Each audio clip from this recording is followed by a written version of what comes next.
Hello everyone, welcome back to Hellside YouTube channel. Today in this video, we are going to see advantages and disadvantages of iPhone or Apple product. So let's get started.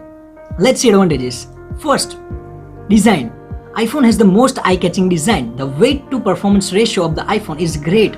We have had some of the great looking iPhones being equally productive. iPhone has been a style icon and its design symbolizes the status. Second, performance. Apple produces every parts and software for its devices at its own house. As the parts are self-produced, the devices are optimized for performance. When compared to several other devices' performance, iPhone can easily beat most of the smartphones in the world. Third, no bloatware. The apps of the iPhones are minimized for its minimal use. You won't find any app that is of no use in iPhone. Every app has some usage in everyday life, and you surely have App Store to download more apps. Next one is app usage across all multiple platforms. Apple has software like iCloud, iTunes and a few others that are used across platforms like MacBook, iPhone, iPad and iPod Touch.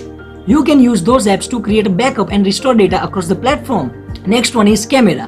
iPhone has some great looking camera in the smartphone world. The picture quality of iPhone is undoubtedly amazing, and with the video quality of professional cameras, it is the best phone to have for the multimedia purposes. Now let's see disadvantages. First, battery life.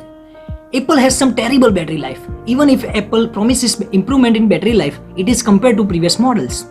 There are many other smartphones in the market that provide battery life better than the iPhone with a price much cheaper. Next one is overpriced. The Apple devices are highly overpriced compared to what their counterparts. Android has been providing at a much cheaper price. Features might not increase, but the price is sure to increase with the newer releases. The next one is memory.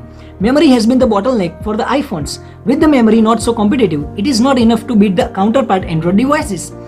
The most that iPhone provides till date is 4GB RAM, while Android with higher specs provides up to 8GB of RAM, and even the price is cheaper. The next one is storage. Apple doesn't provide any extension of storage through any type of SD card. You can survive with less RAM, but with less storage. You will be compelled to buy the costlier version of the iPhone. So this is all about the advantages and disadvantages of iPhone or Apple product. If you like this video, share it with your friends, and yeah, don't forget to subscribe this channel for getting such more videos. Meet you in the next video. Till then, take care and be happy.